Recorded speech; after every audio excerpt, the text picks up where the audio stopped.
Hello everyone, welcome to another episode of Grand Central. Today we're going to count down the top 5 movies that came out this weekend.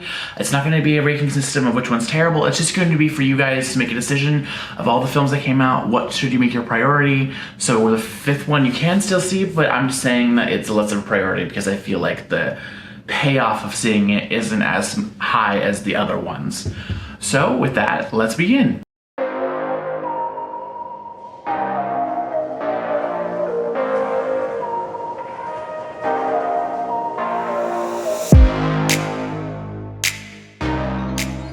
Alright, thank you guys so much. Number 5 is Ghostbusters Afterlife. This came out the previous weekend, but I'm including it all because basically, let's be honest, some people just waited for Thanksgiving to watch that movie anyways, which it was a good film. There were a lot of things that disappointed me, one of them being the fact that everything funny in the film for me happened in the trailer. It didn't seem like they added a lot of humor outside of it. And like the young actors are great in the film. I do enjoy all of them. It just didn't feel like there was a mesh between the young actors and the old actors, even if that's her parents or, as everyone knows by this point, the cameos of the original cast. Some of them felt very off to me, like thrown in there, but not in a good way. And there's something that happens in the film that I'll talk about in another video, but that's Ghostbusters Afterlife. Go ahead and see it. I'm putting it at number 5 because you can go see it. I just don't think it's the best thing that's come out this past week. So maybe put that off. Unless you're a diehard fan, then I can't stop you. You'll do whatever you want. And at number 4, Resident Evil. Welcome to Raccoon City. I said it's my number 4 because one, it pays more closer homage to the original video game, and so for that, I feel like that should deserve a plus because they're actually honoring like the arc of the game, which they kind of did in the original Resident Evil anyways. It's just they gave you a new perspective to like follow as they were going through like the levels.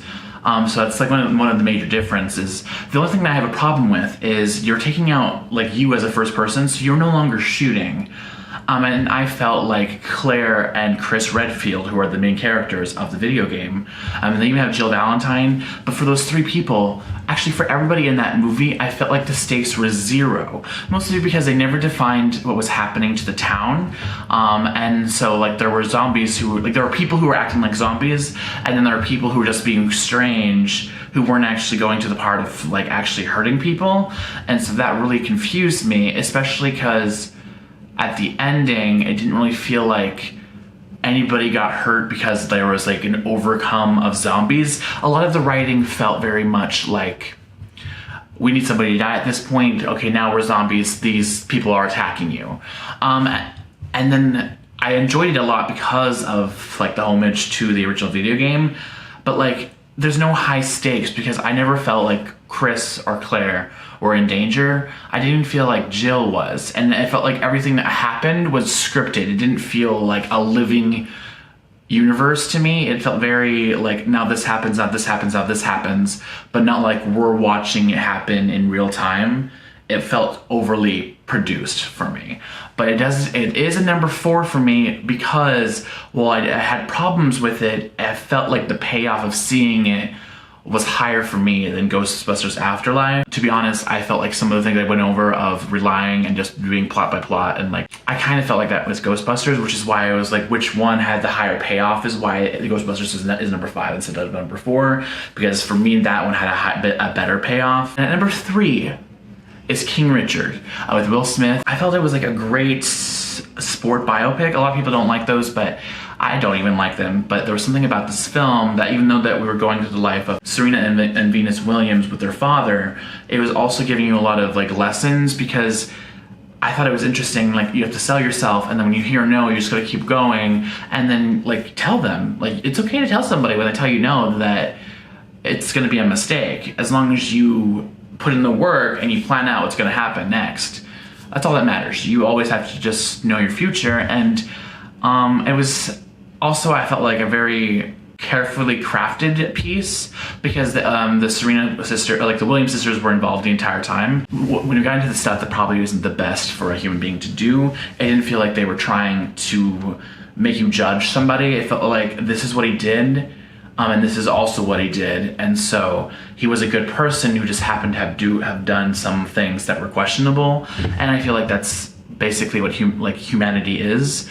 We try our best to be good, but sometimes we do things that are not that great. And the only thing we can do is learn from our past and try to be better in the future. And that was something that I really was impressed by that film, especially because Venus Williams in the film, like, you can tell that she wants to get into like tennis and be pro as soon as possible.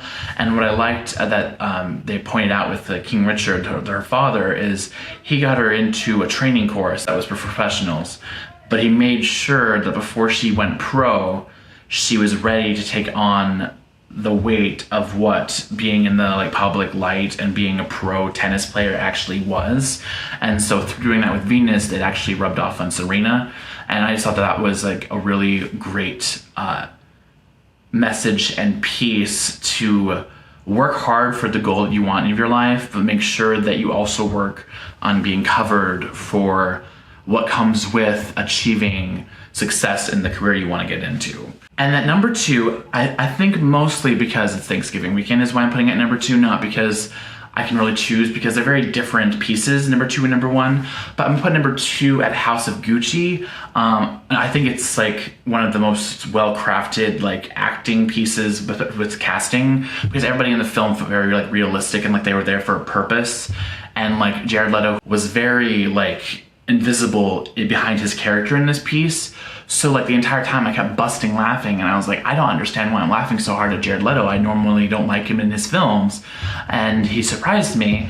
And so did Lady Gaga, because Lady Gaga is like playing the part of basically somebody who marries into the Gucci family and then tries to like find a path in order to become head of that empire, only to get lost in what the pursuit of power can do for you. And so it's not a spoiler. So basically she plots to like kill her husband, who's, after he finds out that she's been manipulating him, decides that he wants to be separated and no longer with her. For a film that was 2 hours and 37 minutes, and for a film that had nothing to do with like action or something that is inherently fast-paced, so like people are more inclined to sit through like a 3-hour film if it's action-based, so things are fast and the comedy is always on point.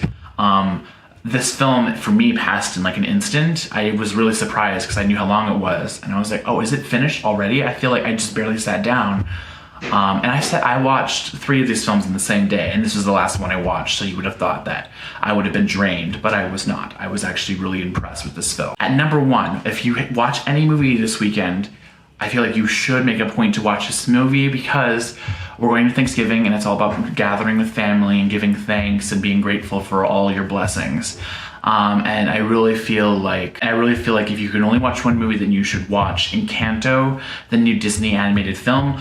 The number 1 reason being, I don't know what's happened with Disney. I love the Disney like singing movies. I feel like the last couple of years they've like really split away and have done less and less of those, but they're so great. And so when I watched this movie, I couldn't like tell you like the relief and like callback and nostalgia I got just from being in a movie that was a musical again from Disney. And it was done in a like well-crafted way. The music that they sing was crafted by Lin-Manuel Miranda, and it was just so beautifully done. And basically the plot of the story of that one is basically this family all has powers, and Maribel is one who doesn't actually inherit anything. And so it takes place on basically the week of her little nephew's power ceremony, because at the beginning of the movie you get hers, and when she tries to basically do the ceremony and unlock her power, the door fades away. And so it makes the family feel like they're losing their magic. And then I don't know what it is about like this character Maribel. She was just like the most selfless person I've ever seen in a Disney film, which like really got to me. I like every one of her choices. Like, I'm not gonna lie, 3 scenes in, started bawling. It was such a good film, but in a good way. I was bawling because of good stuff, because like it's the same thing that happened to her. It's like maybe 5-10 years later. I'm not sure how old her nephew is. And he's like worried because he knows what happened to her. So the nephew's worried because he knows what happened to her. So he's like hiding under his bed because he doesn't want to go face this in case everybody gets disappointed in him because he's heard the family be disappointed with her. And then instead of making that about her or trying to talk about herself, she just really takes a moment to listen to his like pain and like make him feel better. And I was like, the sacrifice it takes to like look beyond your own like, I don't know, envy, pain, like, and be there for somebody else in their moment, I just thought was like such a brilliant gift to give somebody else. And then the entire film was just about like family expectations and like what happens when you're all gathered and like these things go wrong. And I was like, for it being a Thanksgiving movie, it felt like very, very on the nose of what Thanksgiving brings to every family. And that's why I was like, for number one, if you're gonna watch one movie for Thanksgiving and it's about family and like that, those dynamics, I was like, yes, Encanto would have to be number one because it's the closest that relates to the message of Thanksgiving. And also, it's my number one favorite of all the movies, but I was wrecked when I watched it. I did cry like most of the film because it like hit really close to home for me. And yeah, that's it for the countdown. We've gone through all 5 films. Thank you guys so much for watching. If you like this video, please give it a thumbs up, help it spread to more people.